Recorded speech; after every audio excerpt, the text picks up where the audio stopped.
벌써 14강이 되었습니다.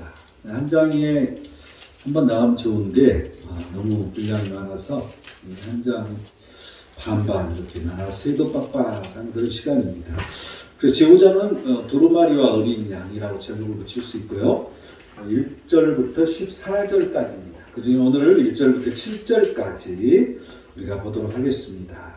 이 사장에서 시작한 이 천상의 장면들, 이게 이제 5장으로 이어서 계속 나오는 거죠. 그러면서 이 18장까지 일곱인, 일곱 나팔, 일곱 대적, 이런 연속적 묵시가 쉽게 말하면 대재앙이 진행됩니다.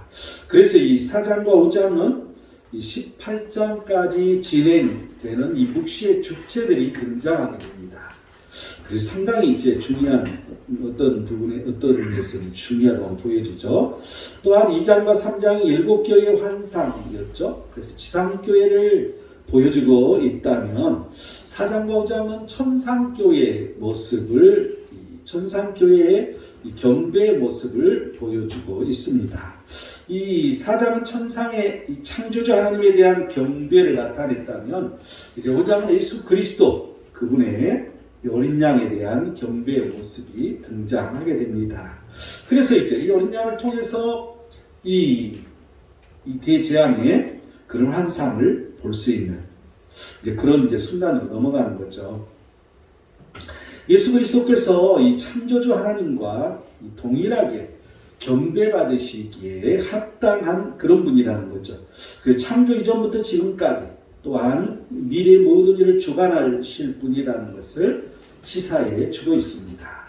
그래서 이제 1장은 이 에이돈이라는 이 단어는 늘 우리가 봤잖아요. 그래서 이제 내가 보았더니 항상 그랬죠. 그런데 에이돈, 그리고 내가 보았더니 새롭게 장면이 넘어가는 것을 우리는 알 수가 있습니다. 이제 4장에 이어서 요한은 이 보좌에 앉으신 그분의 오른손을 주목하게 됩니다. 그래서 오른손, 에피텐텍시안 이렇게 나가는데 이 에피는 뭐뭇 위에 또 뭐뭇 위에 오버 이런 의미도 있어요. 그래서 이 덱시아는 그 오른손인데 이게 그 오른손으로 번역을 해야 맞느냐 아니면 그 오른손 위에로 번역해야 맞느냐, 여기에 갈림길이 있어요. 이 뒤에 나오는 비블론이라는 단어를 어떻게 해석하느냐에 따라 차이가 있습니다. 이 비블론이라는 이 단어는 작은 책이라는 의미도 있고요. 두루마리라는 그 의미, 두 가지 의미를 가지고 있어요. 만일 작은 책이라면 오른손 위에 놓여진 게 이렇게 되고요. 두루마리라고 한다면 오른손에, 오른손 안에 이렇게 번역을 할 수밖에 없습니다. 이 비블론이라는 이 단어는 이제 비블로스, 이 비블로스는 이 파피루스 식물의 내부 껍질이라는 뜻을 가지고 있고요. 또 종이 또는 책의 두루마리 이런 의미를 가지고 있어요. 그래서 이 비블로스에서 파생된 이 단어예요. 쉽게 말하면 두루마리로 된 책 이렇게 말할 수도 있는 것이고 두루마리 이런 의미로 또 보여지는 것이죠. 이 비블리온을 이 생명과 연결할 때는 이제 생명책으로 이 빌립보 4장 3절이나 계시록 곳곳에서 번역했고요. 또 이제 지금 이 본절에서처럼 이 비블리온 이 단어를 일곱인으로 봉인된 이런 의미, 인봉되지 않는 비블리온, 이렇게 예언과 관련되어 사용할 때는 두루마리로 요한계시록 전체적으로 번역하고 있는 걸 볼 수 있습니다. 그래서 이 두루마리는 인을 떼야 되기 때문에 그잖아요. 근데 책은 이게 책을 어디다 인을 찍을 데가 없잖아요. 그래서 이 두루마리라는 것은 인하고 관계되기 때문에 이 요한계시록 전체적으로 인을 떼는 걸로 나오기 때문에 이것은 예언과 관계되잖아요. 그래서 두루마리로 번역하는 것이 이제 타당하다 이렇게 생각이 됩니다. 그렇다면 이 오른손에 또는 오른손 안에 이 두루마리를 취한 이런 의미가 되죠. 그래서 오른손은 능력과 힘을 상징하는 거죠. 또 이 보좌와 함께 하나님의 주권을 의미하고 있습니다. 이 드로누, 이 보좌라는 이 단어는 4장과 5장에 하늘 예배의 환상에 17번이나 나오죠. 굉장히 중요시하고 있어요. 이것은 이 세상을 심판하시고 다스리는 분은 하나님 뿐이시기 때문에 오직 하나님만을 경배해야 한다. 이런 의미를 드러내고 있어요. 또 이제 땅의 모든 일을 주관하시는 하나님의 힘을 나타내고 있습니다. 이제 그 다음에는 이제 하나님의 보좌의 오른손에 있는 것은 이제 두루마리가 있으니 안팎으로 썼고, 이 안팎으로 썼다는 것, 이 게그람 매너는 에수된 카라예요. 피스된 안과 박으로 썼다. 이런 이제 의미죠. 이 게그람 매너는 이 기록하다 쓰다 그라퍼에 이 수동태 완료 분사 이미 다 써져 있는 거죠. 기록이 끝난 거야. 기록되었다, 쓰여졌다. 그래서 모든 것들은 이 기록이 끝난 것을 지금 의미하고 있어요. 그런데 두루마리가 앞뒤로 기록되었다고 말하잖아요. 이게 앞뒤로 기록되어졌다는 건데 이미 기록이 완료되었다는 거죠. 이 에스겔서 2장 9절 10절을 보면 내가 보니 한 손이 나를 향하고 펴지고 보라 그 아래 두루마리 책이 있더라. 그가 그것을 내 앞에 펴시니 그 안팎에 글이 있는데 그 위에 애가와 애곡과 재앙의 말이 기록되었더라. 이 다니엘서의 에스겔서의 이 예언을 연상시킵니다. 그래서 애곡 또 애가 이런 이 재앙의 말이라고 보여지죠. 그래서 이 두루마리는 심판과 관련된 내용이라는 것을 우리는 알 수가 있습니다. 그러나 지금 이 1절에서 안팎으로 기록되었다고 했잖아요. 그래서 이 심판의 내용으로 6장의 어린 양이 이를 떼실 때마다 심판이 이루어지는 것을 이제 나중에 우리는 볼 수 있죠.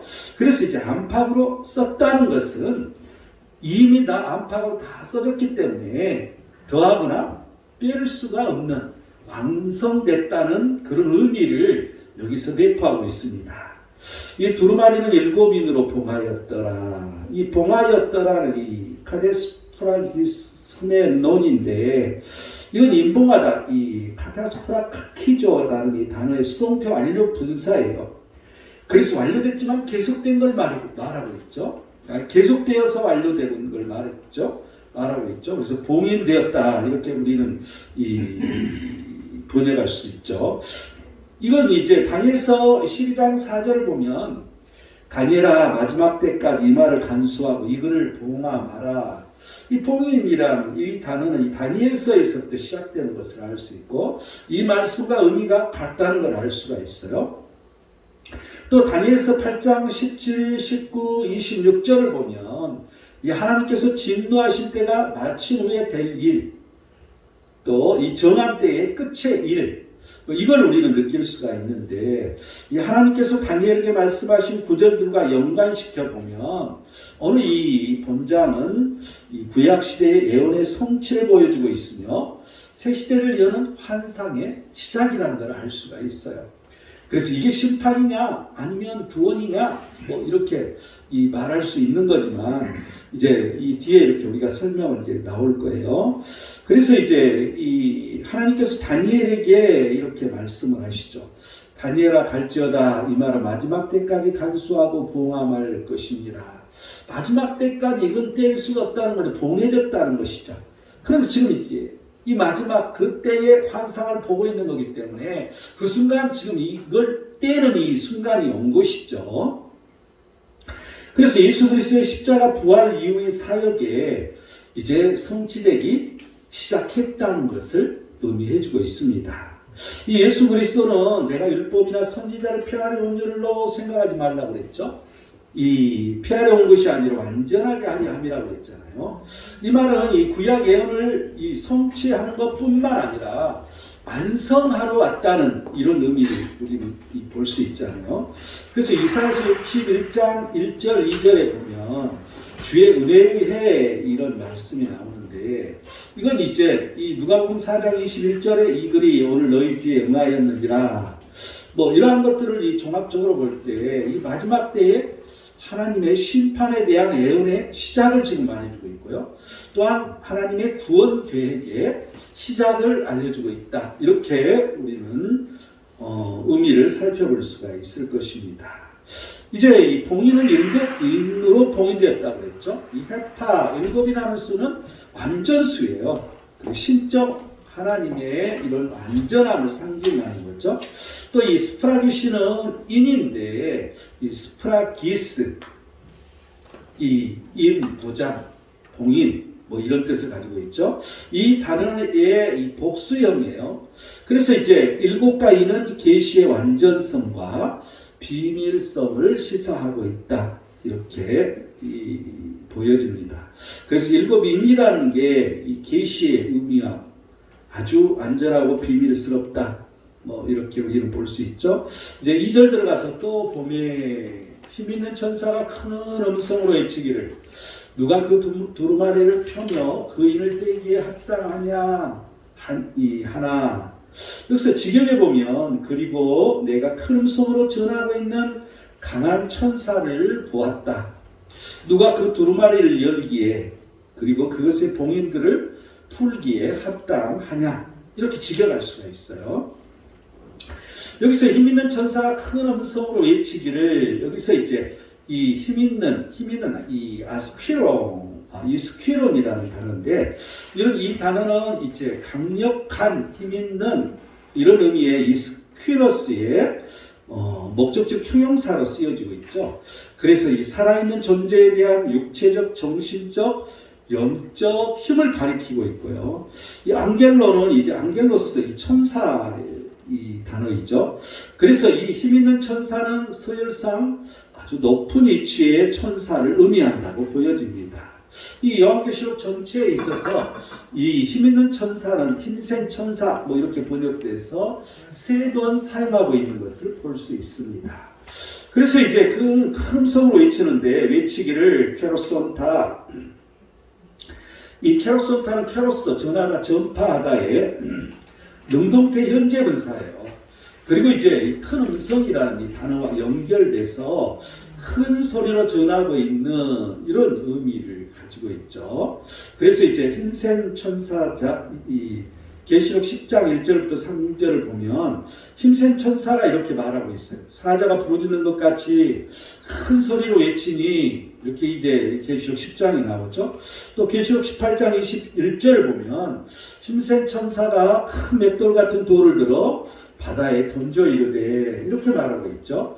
이 의미는 힘있는 천사, 힘센 천사는 강력하게 하나님 말씀을 지금 대언해서 전달하고 있다는 것을 보여줍니다.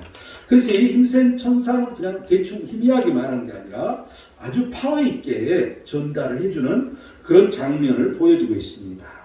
그 다음에 이제 누가 그 두루마리를 펴며 그 인을 떼기에 합당하냐. 여기서는 지금 이제 이미 예정된 이 종말, 이 사역을 이끌어가기에 합당한 자가 누구냐? 이걸 묻고 있어요. 그래서 이 틱스 악시오스 이렇게 시작하죠. 누가 합당하냐? 이렇게 시작하고 있어요. 그래서 우리말은 이렇게 그렇게 안 되지만 이 언어로 볼 때는 누가 합당하냐? 그러면서 뒷말이 나가는 거예요. 그래서 이제 뭔가를 강조하면서 누가 합당하냐? 이러한 것을 강조하면서도 궁금증을 자아내게 하고 있는 거죠. 이 단어가. 이 악시오스는 이제 인격에 대해서 가치 있는 또 합당한 이런 이제 이 의미인데 이 뒤에 부정사를 목적으로 사용할 경우에는 뭐뭐하게 합당하다 이런 의미를 가지고 있어요. 그래서 이제 이 표기에 합당하다 이렇게 말할 수 있죠. 이 표묘 여기는 이 아노익사인데 이 원래 아노이가 열다는 이 단어의 과거 부정사로 이제 열기에 열었기에 이렇게 더 구체적으로 말할 수 있겠죠. 또 리사이는 리오 풀다 열다 깨다 여기에 과거 부정사이기 때문에 풀었기에 뭐 이런 의미라고 말해줄 수 있죠. 그래서 두루마리의 인을 떼어야 두루마리를 펼 수 있는데 그러잖아요. 인을 떼야 두루마리를 펼 수 있잖아요. 그런데 거꾸로 됐어요. 두루마리를 펴며 그 인을 떼기 말이 안 되는 거잖아요. 이런 경우는 역설법이라고 얘기합니다. 이 논리상 거꾸로 되어 있는 거죠. 서로 이치에 맞지 않는 역설법의 의미를 가지고 있죠.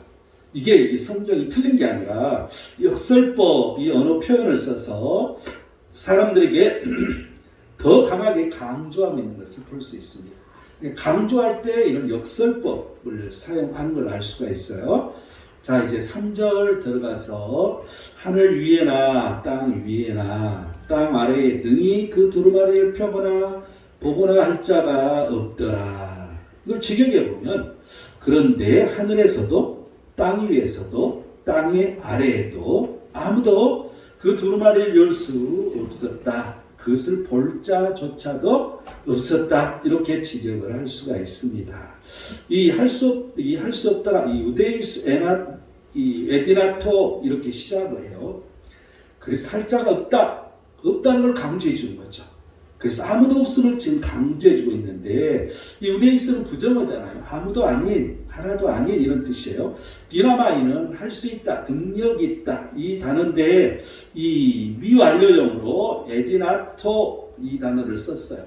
그래서 이 에디나토와 우데이스가 연결돼서 이 두루마리를 펼치고 볼 세상의 피조물이 전적으로 무능하다는 것을 시사해주고 있습니다. 그냥 없다 정도가 아니라 무능하기 때문에 그걸 할 수가 없다 이런 의미가 숨어 있다는 거죠.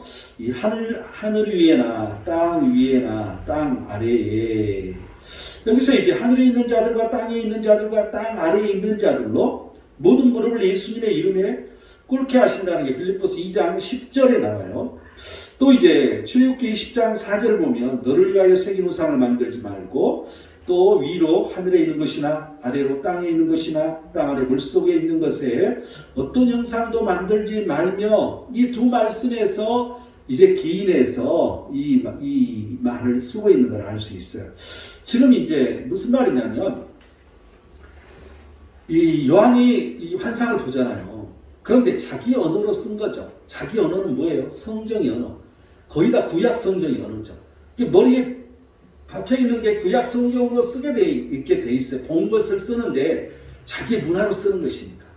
그래서 이렇게 구약 성경과 일치되는 것들이 많이 있어요. 그래서 이 주석들을 보면 쉽게 말하면 이것을 그냥 그대로 가져다 썼다. 뭐 이런 식으로 표현을 많이 했어요. 근데 그건 아니라고 보여지고요. 그가 본 것을, 실제 본 것을 쓴 게 자기 언어로 그렇게 표기할 수밖에 없는 것이죠. 그렇게 이해가 되기 때문에. 이런 의미라고 우리는 생각이 돼요. 그래서 항상 구약 성경과 연결돼서 그 말씀들이 다 이렇게 기록되어 있어요. 그래서 그 말씀, 이 구약 성경과 연결돼서 기록되어 있다는 것은 그 구약 성경에 그 뜻이 다 들어있다는 의미예요. 그래서 우리는 이런 구약 성경 아니면 신약 성경과 연결된 부분을 가지고 우리는 이 요한계시록을 이해하는 것이죠. 그럼 쉽게 이해가 되고 쉽게 접근이 되는 것을 우리는 알 수가 있습니다. 그래서 이제 땅이나 땅 아래나 땅 아래 이 밑에 있는 거나 이러한 것은 우주적이잖아요. 쉽게 말하면 이 우주적 모든 이 만물이 있는 그 모든 범위를 말하는 거죠. 그래서 이제 천사가 선포한 것은 이런 우주적이다. 만물이 있는 그 모든 것들이 다 이 범위를 말해주고 있어요. 그래서 아무도 두루마리를 펴볼 자가 없다는 것을 강조한 어법의 표현이라고 보여집니다. 그래서 하나님의 심판과 구원 계획을 이 우주의 어떤 곳에서도 이루어드릴 자가 없다는 의미인 것이죠. 자, 이제 4절 들어가서 그 두루마리를 펴거나 보거나 하기에 합당한 자가 보이지 아니하기로 내가 크게 울었더니 이제 직역해보면 그리고 내가 크게 울부짖고 있다. 왜냐하면 아무도 두루마리를 열거나 그것을 볼 자조차도 없어서 합당한 자가 발견되지 않았기 때문이다. 여기서 이제 크게 울었더니로 시작해요. 그래서 강조가 항상 앞에 나오기 때문에 뭐에다 포인트를 두는가 알 수 있죠. 우는데 포인트를 두고 있는데 이 요한의 반응은 크게 울었더니 에클라이온 포리인데 이 에클라이온은 이 클라이오 슬퍼하다, 울다, 흐느껴 울다, 울부짖다 이 단어의 완료 직설법 동사예요. 그래서 계속하여 울부짖다. 근데 이제 어감으로 보면 소리를 내서 우는 걸 말해요. 여기서는 소리를 내서 울고 있다는 거죠. 그래서 울부짖다로. 그런데 이 미완료이기 때문에 계속해서 울고 있는 걸 말하는 거죠. 소리내서 울고 있는 걸 말하죠. 이 폴리스는 이제 많은 큰 이 의미였어. 이 폴리스의 부사 형용사 이 폴이라는 단어를 썼기 때문에 크게 많게 계속하여 크게 울부짖고 있다 이런 의미라고 보여집니다. 그래서 온 우주의 전환이 천사의 큰 애침에도 불구하고 합당한 자가 없기 때문에 요한이 실망해서 계속해서 크게 울부짖고 있는 그런 장면이죠. 그래서 이제 이어서 접속사 호티가 나오죠. 항상 호티라는 단어가 많이 나오잖아요. 왜냐하면 뭐 때문이다, 뭐임으로 이런 의미죠. 이제 이렇게 시작해서 그 이유를 지금 그 이어 설명해주고 있어요. 그래서 이제 합당한 자가 보이지 않기로 이 구절은 이사야서 29장 11절을 보면 그가 대답하기를 그것이 봉해졌으니 나는 못 읽겠노라 할 것이요. 이미 봉해졌기 때문에 읽을 사람이 없다는 것을 이제 이사야서 29장 11절에 말해주고 있는데 이제 합당한 자가 없다. 이게 지금 이 이사야서 29장 11절과 이렇게 비슷하다. 또한 일치하다. 이렇게 말할 수 있죠. 이 요한은 그 두루마리의 봉인이 떼어지지 않아서 하나님의 계획이 실행되지 못할 것으로 여겨 실망했죠. 그래서 크게 울부짖어 우는 것을 우리는 볼 수 있습니다. 자, 5절 들어가서 장로 중에 한 사람이 내게 말하되 울지 마라. 유다지파의 사자 다윗의 뿌리가 이었으니 그 두루마리가 그 일곱인을 떼시리라 하더라. 직역해보면 이제 까이로 시작하는데 여기는 이제 그런대로 우리는 번역할 수 있어요. 그런데 장로들 중에서 하나가 내게 말한다. 너는 울지 말라. 보라, 유다지파에서 나온 사자가 다윗의 뿌리가 이겼다. 그 두루마리를 그리고 그것의 일곱 봉인들을 열기 위해서 이렇게 직역을 할 수가 있습니다. 이제 이 5절에서는 이 장로와 요한과의 대화에서 장로 중에 한 사람과 요한의 대화로 이 전환되는 것을 우리는 알 수가 있어요. 이 장로 중에 한 사람, 이 장로가 누굴까 우리는 이제 생각해 볼 수 있죠. 근데 이 단어를 가지고 우리는 추정할 수 있어요. 장로 중에 한 사람이 이 헤이스 에크톤 프레스 비테론인데 여기서 장로는 톤 프레스 비테론을 썼어요. 그런데 이 톤이라는 정관사잖아요. 소유격 정관사인데 복수형을 쓰고 있어요. 그래서 이 장로들이 많다 이걸 알 수가 있고요. 또 프레스비테론도 이 복수형을 똑같이 쓰고 있어요. 그래서 그 장로들의 의미죠. 장로들이 이제 이 많은 수의 장로를 여기서 의미하고 있는데 여기서 그라는 걸 붙였으면 특정한 장로들이잖아요. 그럼 이 앞에 24장로들을 이 앞에 설명하고 나서 그 장로 했기 때문에 여기서는 24장로를 의미한다고 보여지죠. 그래서 이 장로들 중에 한 사람은 요한이 알지 못하는 이 문제의 어떻게 보면 해설자, 어떻게 보면 구체적으로 설명해 줄 자, 이런 역할을 담당하는 것을 볼 수 있습니다.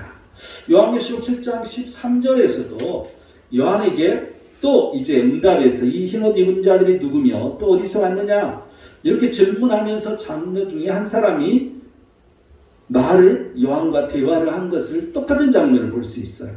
그래서 그 장로 중에 한 사람이 동일한 그런 역할을 감당하는 것으로 보여지죠. 이 장로 중에 한 사람은 요한에게 이제 메크라이에 너는 울지 마라 지금 이렇게 말하고 있잖아요. 이 메는 부정어예요. 이 클라이어는 슬퍼하다, 울다, 울부짖다. 그래서 현재 명령형을 쓰고 있어요. 그래서 이제 이 단호하게 동물을 거둬야 한다는 강한 의미를 여기서 내포하고 있죠. 그래서 그 이유를 장로 중에 이 한 사람은 보라 이렇게 시작을 해요. 이 보라는 이도 이 성경 전체적으로 구약 성경에서도 마찬가지고 신약 성경에서도 마찬가지고 성경 전체적으로 특징이 문체의 특징이 보라 이게 많아요. 상당히 많이 나와요 이게. 그래서 여러분이 헬라어 보라 이건 이도 머리 잊어버리면 안 돼. 항상 나와 항상. 볼지어다 이렇게도 번역하죠. 똑같은 단어인데 이도 그런데도 불구하고 그래서 이제 이 유다 지파의 사자 다윗의 뿌리가 이겼으니 지금 이 말을 지금 해주고 있는 거예요. 그래서 유대 지파의 사자 호레온 호 에크테스 퓨레스 유다. 그래서 유다 지파로부터 난 사자 이런 뜻이에요. 그래서 이제 우리 지금 성경 번역은 유대 지파 이렇게 나왔는데 언어적으로 보면 유다 지파 이렇게 발음이 되죠. 이것은 야곱이 이제 창세기 49장 9절에 보면 야곱이 축복 기도를 자녀들한테 할 때 유다에게 하는 축복 기도, 그게 유다는 사자 새끼로다. 이 사자가 거기서 나오잖아요. 내 아들아 너는 엉킨 것을 찢고 올라갔도다. 그가 엎드리고 웅크림이 숫사자 같고 암사자 같으니 누가 그를 범할 수 있으랴. 이렇게 유다의 축복에서 이게 이 사자라는 단어가 기인했다는 걸 우리는 알 수가 있습니다. 또한 이 나단 선지자가 다윗에게 이제 사무엘하 7장 13절을 보면 그는 내 이름을 위하여 집을 건축할 것이요 나는 그의 나라 왕위를 영원히 견고하게 하리라. 그래서 나라 왕위가 영원히 견고한다. 이 다윗 혈통을 통해서 예수 그리스도가 나온다는 걸 예언하고 있는데 이제 사무엘하 7장 16절 계속 이어서 보면 내 집과 내 나라가 내 앞에서 영원히 보존되고 내 왕위가 영원히 견고하리라 하셨다 하라. 이렇게 하나님 말씀이 이 다윗에게 영원한 왕국의 보좌가 나오리라는 계시가 들어있다는 것을 알 수 있어요. 여러분 우리가 가만히 생각해 보세요. 다윗 왕을 통해서 이제 솔로몬 때 나라가 두 나라로 갈리지만 이 솔로몬을 통한 이 로보암을 비롯한 그 계통은 전부 다 다윗 왕통이에요. 다윗 왕의 혈통으로만 돼 있어요. 유다 지파는 유다 이 왕국은. 근데 북이스라엘은 맨날 쿠데타가 일어나. 그래서 유다 지파도 하나도 없고요. 여러 지파가 돌아가면서 쿠데타 일으켜서 그 왕권을 유지하는 걸 볼 수 있어요. 그래서 그쪽은 하나님의 흐름이 아니다는 게 분명하게 느껴지고요.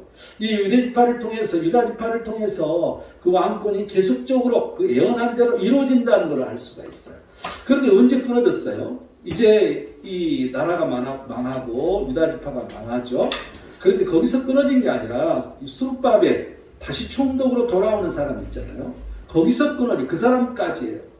그리고 그 이후에 이제 이 애원이 없는 시대로 들어가는 것이죠. 그리고 이제 그 이후로 돌아가서 이 예수 그리스도가 이 다윗의 혈통에 의해서 예수 그리스도 예수님뿐만 아니라 마리아의 혈통도 이 다윗의 아들 중에 나단의 혈통으로 가고 이 예수 그리스도는 이제 이 솔로몬의 혈통으로 올라가죠. 그래서 그 혈통이 계속해서 예수 그리스도로 이루어지는 걸 볼 수 있는 거죠. 그런데 이제 예수님이 태어나시기 전에 누가복음 1장 31절에 33절을 보면 가브리엘 천사가 얘기하는 거죠. 보라 내가 잉태의 아들을 낳으리니 그 이름을 예수라 하라. 그가 큰 자가 되고 지극히 높으신 이의 아들이라 일컬어질 것이요 주 하나님께서 그 조상 다윗의 왕위를 그에게 주시리니 영원히 야곱의 집을 왕으로 다스릴 것이며 그 나라가 무궁하리라. 그 영원히 이 왕으로 다스린다는 게 이 다윗 왕의 혈통에 의해서 이렇게 이어진다는 것을 우리는 알 수가 있죠. 그래서 이 하나님의 아들 예수님께서 이 다윗의 영원한 왕국의 통치를 한다는 걸 전해주고 있죠. 또 이제 히브리서 7장 14절을 보면 우리 주께서 유다로부터 나으신 것이 분명하도다. 그래서 예수님께서 이 유다의 이 혈통이라는 걸 말해주고 있고요. 그 다음에 이제 다윗의 뿌리가 이기었으니 이제 에니케세 이렇게 시작하죠. 헤리자 다윗. 이 다윗의 뿌리의 헤리자 다윗은 원래 다윗은 시옷 받침이 아니라 디귿 받침이에요. 이 언어적으로 보면. 근데 우리나라 발음이 안 되잖아요. 다윗 디귿 받침 발음 안 되죠? 다윗 근데 시옷 받침이 되는 거예요. 우리는 다윗 이렇게 하죠. 그러니까 어떤 분들은 다비드 이렇게 또 얘기하죠. 다비드 그래야 디귿 받침이 제대로 나오는 거죠. 근데 하여튼 뭐가 됐든 간에 다윗인데 디귿 받침이에요. 그래서 이제 이새 줄기에서 한 싹이 나면 그 뿌리에서 한 가지가 나서 결실할 것이요. 이사야서 11장 1절에서 찾아볼 수가 있어요. 그 뿌리에서 난다는 것. 그래서 이 다윗의 뿌리가 이겼으니는 이제 거기와 연결되죠. 그래서 그날에 이새의 뿌리에서 한 싹이 나서 만민의 기치로 설 것이요. 열방이 그에게 돌아오리니 그가 구한 것이 영화로우리라. 이렇게 이사야서 11장 10절은 말해주고 있어요. 그래서 그 싹이 나서 만민의 기치를 든다는 것. 이 산 땅까지 모든 열방에 복음이 증거된다는 걸 말해주고 있죠. 또 스가랴서 6장 12절을 보면 만군의 여호와께서 이같이 말씀하시되 보라 싹이라 이름하는 사람이 자기 곳에서 돋아나서 여호와의 전을 건축하리라. 이 여호와의 전은 이제 영원한 하나님의 나라 하늘의 도성, 이게 하늘에서 내려오잖아요. 요한계시록 때 마지막에 이걸 지금 의미해주고 있어요. 이와 같이 다윗의 뿌리는 종말의 심판, 이것과 이 관련된 아주 이상적인 이 왕을 말해주고 있습니다. 그래서 이제 이 신약 성경에서도 예수 그리스도가 다윗의 혈통임을 이 마태복음 1장 1절이나 로마서 1장 3절은 증명해주고 있고, 요한계시록 22장 16절을 보면 예수님 스스로 이제 나는 다윗의 뿌리요 자손이라고 말씀하시는 것을 볼 수가 있습니다. 그래서 이제 어린 양 예수 그리스도께서 유다 지파의 사자 또 다윗 뿌리로 이겼기 때문에, 그러기 때문에 그 두루마리와 일곱인을 뗄 수 있는 자격이 있다고 지금 여기서 설명하고 있는 거예요. 이제 그 다음에 이기었으니 엔케세는 이 니카오라는 단어는 정복하다, 승리를 거두다는 단어인데 이 단어의 부정 과거 직설법을 사용하고 있어요. 그래서 예수 그리스도께서 과거에 단번에 영원히 승리하셨다는 것을 이제 드러내주고 있는 것이죠. 그래서 이 승리는 예수 그리스도의 이 과거의 십자가 위에서 희생의 제물을 드렸다는 것이죠. 그래서 이제 이 죄와 사망의 권세에서 승리하는 그 승리를 이겼다는 이걸 말해주고 있어요. 그래서 예수 그리스도께서 살아있는 자라, 요한계시록 1장 18절에 그게 나와 있어요. 살아있는 자라 내가 전에 죽었노라. 반어법이죠. 반대로 얘기하고 있죠. 지금 여기서도 반대로 얘기하는 게 또 나와요. 이 뒤에 보면 이제 또 나오는데 반대로 얘기해요. 죽었던 게 먼저고 살았던 게 나중인데, 살았던 게 먼저고 죽었던 게 먼저야. 그럼 언뜻 잘못하면 살았는데 죽었나? 이렇게 생각할 수도 있죠. 근데 아니죠. 분명하게 밝혀지고 있어요. 그래서 이 승리는 예수 그리스도께 일곱인을 떼시기에 합당하신 분을 강조하기 위함이라는 것을 알 수 있습니다. 그래서 우리 성도들도 우리가 이겨야 되는 이유, 승리해야 되는 이유, 이건 예수 그리스도께서 일곱 교회들에게 반복적으로 싸워서 승리하라고 말씀하신 것을 우리는 늘 상기해야 된다는 거죠. 예수님께서 이 세상을 이겼노라 이렇게 말씀하셨기 때문에 우리 또한 이 세상을 이겨야 된다는 거죠. 그래서 이 세상이라는 것은 하나님 말씀을 벗어나고 하나님 말씀을 어긋내고 늘 다른 방향으로 가는 그곳에서 우리를 지켜야 되는 것을 말해주고 있습니다. 자, 이제 6절 들어가서 내가 보니 보좌와 내 생물과 장로들 사이에 한 어린 양이 서 있는데 일찍이 죽임을 당한 것 같더라. 그에게 일곱 뿔과 일곱 눈이 있으니 이 눈들은 온 땅에 보내심을 받은 하나님의 일곱 영이더라. 이제 직역하면 그리고 내가 보좌 그리고 내 생물의 가운데서 그리고 장로들의 가운데서 죽임을 당한 것 같은 어린 양이 서 있는 것을 보았다. 일곱 뿔들 그리고 일곱 눈들을 가진 그들은 온 땅으로 보내심을 받은 하나님의 영들이다. 이렇게 직역을 할 수가 있어요. 여기서 이제 이 보좌와 내 생물과 장로들 사이에 이렇게 나가는데 이 엠에서 여기서 이제 애는 역격 전치사죠. 뭐뭐 안에라는 뜻이죠. 애라는 뜻도 있지만 메소스는 한가운데 중앙이라는 뜻이 있어요.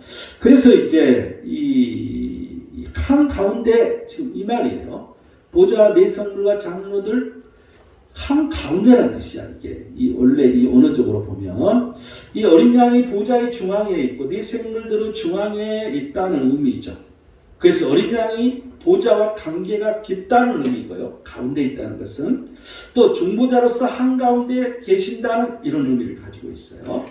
또 요한계시록 3장 21절이나 22장 1절들을 통해서 보면 예수 그리스도는 아버지 보좌에 함께 앉은 것으로 묘사되어 있어요. 그런데 항상 우리가 여러분 알기를 하나님 우편에 앉아 계시다가 저리 오소서 한 자와 죽은 자를 심판 이렇게 되어 있잖아. 우편에 앉아 있다고 계시는데 요한계시록은 함께 앉아 있다고 되어 있어요. 이 두 가지로 지금 설명이 되어 있어요. 그러면 참 어떻게 우리는 설명을 해야 될까? 아니, 한편으로 이 우편에 있을 때 본 것은 우편에 계신 거고, 함께 앉았을 때 본 사람은 본 것은 함께 있는 걸로 본 것이죠. 뭐 이런 차이라고 보여져요. 이 시차의 차이라고 보여지고, 보는 관점의 차이라고 보여지고. 그런데 이 두 가지로 이 성경은 말해주고 있어요. 함께 앉아 있는 경우도 나오고, 이 우편에 앉아 계시는 것으로도 나오고. 그런데 그때마다 우편에 앉아 계신다는 뜻과 함께 있다는 뜻은 의미가 다르다는 거죠. 그래서 이 예수 그리스도가 어떤 분이라는 걸 설명하기 위해서 여기서는 함께 앉아 있는 것을 지금 보여주고 있어요. 그래서 그 함께 앉아 있다는 것은 그 하나님의 모든 고난, 그 모든 것들을 함께 움직이고 있다는 뜻이죠. 이걸 이제 설명해주고 있는, 여기서 그렇게 이 환상을 통해 설명해주고 있는 거죠. 중요한 것은 보좌 가운데 계셔서 하나님의 뜻을 이루신다는 것입니다. 그래서 그 성부 하나님, 여호와 하나님의 그 의도대로 그 뜻을 이루시는 그 예수 그리스도, 이 하나님을 보여주고 있습니다. 그래서 예수 그리스도께서 보좌 한가운데 계신다는 것은 이제 구원의 이 여정을 계획하신 하나님이죠. 또 모든 이 피조물들 그 사이에 중보자로서 계신다는, 동시에 구원의 여정의 중심에 있다는 것을 의미를 하고 있습니다. 이 한 어린 양이 서 있는데 일찍이 죽임을 당한 것 같더라. 여기서 이제 어린 양은 아른이온인데 이 사자와는 아주 극적인 대조를 이루잖아요. 어린 양과 사자가 양 잡아먹어 보잖아요. 너무나도 극적으로 대조를 이루고 있어요. 이 양과 이 사자라는 것은. 그런데 이 신약 성경에 주로 보면 이 어린 양은 암노스라는 단어를 쓰고 있어요. 근데 여기서는 이제 이 아르니온이라는 단어를 쓰고 있는데, 이 암노스라는 단어도 쓰기도 하지만 이 주로 보면 이 아르니온이라는 이 단어를 많이 사용하고 있는데, 요한계시록에서 거의 이 아르니온이라는 단어를 쓰고 있어요. 똑같은 우리나라 말로는 어린 양인데, 그런데 이제 이 요한복음 21장 15절에서는 이 어린 양이 성도를 가리키는 그런 의미고요. 요한계시록 13장 11절에서는 어떤 비유로 설명하는 실제 양을 말하는 것이고요. 그래서 이제 그 나머지는 모두 다 이 어떤 암노스라는 단어를 썼든지 아르니온이라는 단어를 썼든지 모두 예수 그리스도를 가리키고 있다는 것이죠. 그래서 이 단어하고 상관이 없다는 거예요. 이 어린 양은 이제 너희 각자가 어린 양을 취할지니, 이게 출애굽기 12장 3절에 나오는데 6월절에 어린 양을 말해주고 있어요. 6월절 행사를 할 때는 누구나 다 어린 양을 취해서 잡게 돼 있잖아요. 그래서 이제 이 6월절의 어린 양, 그리고 또 이사야 이 예언에 보면 도수장으로 끌려가는 어린 양과 덜 깎는 자 앞에서 잠잠한 양같이 그의 입을 열지 아니하였도다. 이 이사야서 53장 7절에 그렇게 나오죠. 그래서 이제 이 도수장에 끌려가는 어린 양, 그리고 그 이전에 이 6월절의 어린 양은 희생제사를 의미하죠. 도살장에 끌려가는 어린 양은 이제 희생으로 죽음을 의미하는 거잖아요. 그런데 이제 이 세상 죄를 지고 가는 어린 양을 보라. 이제 요한복음 1장 29절이 나오니까 세상 죄 지고 가는 어린 양을 보라. 이 세상 죄를 지고 가는 어린 양. 이 세 가지 의미가 동시에 들어있어요. 어린 양이라는 의미 속에서는. 그래서 이 희생제사의 어린 양, 또한 희생적인 죽음으로 말미암아 세상 죄를 지고 가는 속죄의 어린 양, 이 세 가지가 동시에 어린 양에는 숨어 있다는 것을 우리는 이 단어를 통해서, 언어를 통해서 우리는 깨달을 수가 있고, 이 언어와 이 다른 성경을 통해서 비교해 보면 이것을 우리는 알 수 있는 것이죠. 발견할 수 있는 거죠. 여기서 서 있는데, 그런데 하나님, 이 어린 양이 서 있는 모습이에요. 헤스테코스, 이 단어는 이제 이 히스템이라는 이 단어가 옆으로 가까이 서다, 가까이 서 있다는 의미를 가지고 있어요. 이 단어의 의미는. 그래서 완료 분사예요. 그래서 가까이 서 있다, 한가운데 그 보좌에 가까이 서 있다, 이런 의미인 거죠. 이제 여기서 이제 죽임을 당하는 이 에스파르메논이라는 단어를 썼는데, 여기서 이 단어의 의미가 아주 깊어요. 스파르라는 단어는 제사용으로 도살하다는 의미를 가지고 있어요. 또 이제 학살하다, 폭력으로 죽이라는 의미를 가지고 있어요. 여기서 이제 수동태 완료 분사하기 때문에 이 자기가 죽은 게 아니라 남이 죽인 거죠. 도살 당하다, 죽임을 당하다. 이건 이제 이 제사용으로 쓰였다는 것은 희생 제사를 의미하는 거고, 이 희생 제사의 어린 양을 의미해주고 있고요. 또 이제 이 남들에 의해서 이 죽임을 당한, 폭력으로 죽임을 당한, 이건 이제 십자가 죽음의 어린 양의 의미가 내포되어 있는 거죠. 근데 여러분, 이 단어 속에가 이러한 이 의미들이 숨어 있는 걸 보면 어떻게 보면 참 재밌기도 하다 하는 생각이 들어요. 그런데 그렇게 됐다는 게 아니라 이 접속 전치자를 호스를 쓰고 있어요. 그런 것 같이, 그런 것처럼. 여러분, 왜 그렇게 같이란 말을 쓰냐면, 이미 앞에는 다윗의 뿌리고 사자라고 그랬는데, 아니 사자였는데 그럼 죽어버렸네. 이렇게 되니까 호스, 같이란 단어를 쓴 거예요. 그 과거에 그랬다는 의미인 거죠. 그래서 도살당한 것 같이, 죽임을 당한 것 같이. 이 말은 뭐야? 현재 완료분사를 쓰고 있기 때문에 이 과거에 그렇고 지금은 살아있다는 의미예요. 지금 현재는 살아있다는 의미를 지금 표시하고 있는 거죠.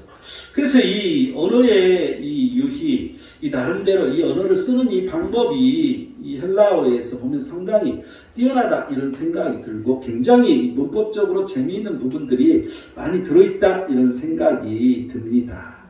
그래서 이제 이 어린 양이 죽임을 당함까지 서 있다는 것인데, 이 완료 분사를 사용하는 걸 봐서 어린 양이 죽임을 당했지만 살아서 서 있는 모습이 그냥 서서 있는 게 아니라 계속 지속적으로 있음을 나타내고 있죠. 그래서 이 죽임을 당한 어린 양의 모습과 5절에서 먼저 유다지파의 사자의 모습은 죽음과 부활을 의미하고 있는 거죠. 나타내고 있는 것이죠. 그래서 이 요한은 일곱인을 때릴 자로 이제 5절에 유다지파의 사자 다윗의 뿌리가 이겼으니, 사자란 말을 먼저 썼고, 그런 후에 한 어린 양이 서 있는데 일찍이 죽임을 당한 것 같더라. 이제 어린 양, 죽임을 당한 것으로 이렇게 써 있어요. 서로 간에 여기도 이 반대로 이렇게 이치에 맞지 않는 그런 의미로 써 있죠. 이거 강한 강조를 나타내고 있어요. 그래서 이제 예수 그리스도께서 곧 살아있는 자라, 이게 요한계시록 1장 18절에 나오죠. 내가 전에 죽었노라, 볼저다 이제 세세토록 살아있어 사망과 음부의 열쇠를 가졌노니. 전에는 죽었는데 지금 살아있다는 거죠. 그렇기 때문에 사망과 음부의 열쇠를 가지고 있다고. 이 먼저 1장 18절의 설명을 하고 있는 내용이 지금 여기서 또 반복하고 있는 거죠. 그래서 이제 유다지파의 사자로 다윗의 뿌리로 승리하신 예수 그리스도가 6월절 희생양처럼 십자가의 죽음의 흔적을 나타내서 승리했다는 것을 강조하고 있다고 보여집니다. 그 다음에 이제 요한이 이 어린 양의 모습을 본 게 7뿔이 있고 7눈이 있었다라고 말해주고 있어요. 7뿔, 케라타 헤프타인데, 헤프타는 7수라, 이 수 7 완전수죠. 그리고 이제 이 케라타는 이제 이 뿔이라는 건데, 여기서는 복수를 쓰고 있죠. 7개니까 당연히 복수해야 되겠죠. 그런데 이제 구약 성경 전체적으로 성경 구절을 찾아보면 힘이라는 의미가 있고요. 능력의 의미가 있고, 권세, 위임을, 이러한 이 의미를 가지고 있어요. 그래서 이 뿔이라는 것은 힘을 상징하고, 능력을 상징하고, 권세를 상징하고, 위엄을 상징한다는 거죠. 그런데 나중에 이제 이런 재앙이 올 때 짐승이 나오잖아요. 그런데 짐승이가 무슨 뿔이 있고, 그럼 이게 뭐지? 이게 해석하려면 참 힘든 건데 항상 이 짐승들은 어린 양이나 이 하나님이 하는 것을 그대로 본떠서 그 형식을 취해요. 그렇게 나와요. 그래서 이건 이 짐승들에게도 뿔이 있다는 것은 그들에게도 힘이 있고 능력이 있는 때가 온다는 걸 의미하고 있어요. 그래서 이걸 이제 우리가 이런 이 구약 성경에서 보면서 풀어가야 되는 거죠. 논의는 이제 옵달무스라는 단어인데 스가랴 4장 10절에는 이 일곱이 온 세상을 두루 다니는 여호와 눈 이렇게 나오죠. 그런데 이 역대하 16장 9절을 보면 여호와의 눈은 온 땅을 두루 감찰하사 전심으로 자기에게 행하는 자들을 위하여 능력을 베푸신다고 이렇게 말해주고 있어요.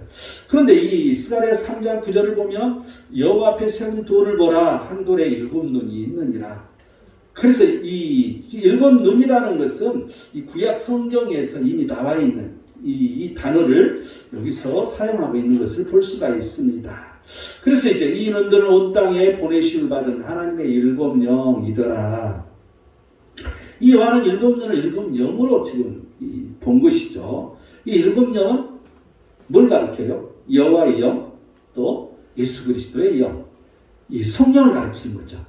그래서 이사야서 11장 2절은 일곱 영의 특성을 설명하죠. 그의 여호와의 영, 그 지혜와 총명의 영이요, 모략과 재능의 영이요, 지식과 여호와를 경외하는 영이 강림하시니. 여러분 우리 기도문에도 이게 들어있어요. 기도문에 이 일곱 영이 가지고 우리가 기도를 해요. 그걸 의미를 생각하면서 기도해야 돼요. 여기서 따온 거예요. 이 성경에서.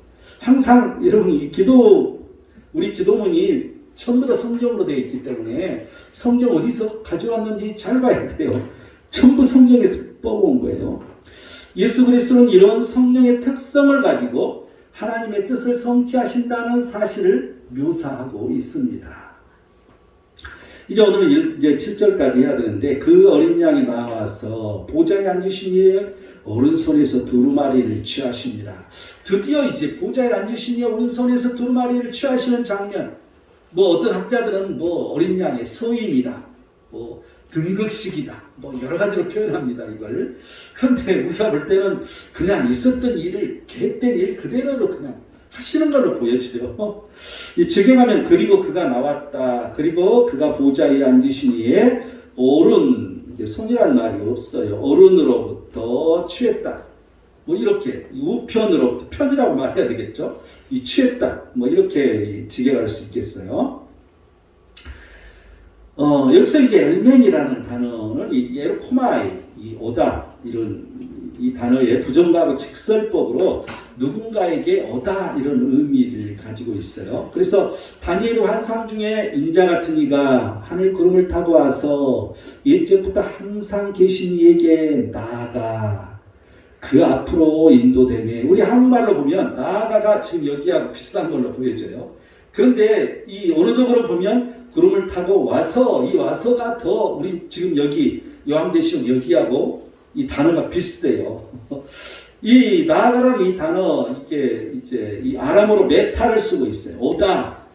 이 메타, 우리가 메타버스 여러 가지 메타 나오잖아요. 이게 아람어예요. 원래 헬라어가 아니고. 근데 이 아람어에서 나온 이 메타, 이 오다, 이르다, 이게 동일한 의미예요. 하늘의 보좌에 앉아있는 분에게 인자 같은 이가 권세를 받으시기 위해서 하나님의 보좌에 나오는 이런 장면인 것이죠. 이제 에일레페는 이제 잡다, 취하다, 람바누라는 이 단어도 종종 이렇게 나오는 걸 볼 수 있는데, 이 완료 직설법이에요. 그가 잡았다, 그가 취했다.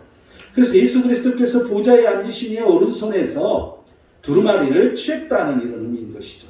그래서 예수 그리스도께서 권세를 받는 것은 하늘과 땅의 모든 일을 주관하시는 이로서 그의 아버지와 동등한 위치에 있다는 걸 말해주고 있고요.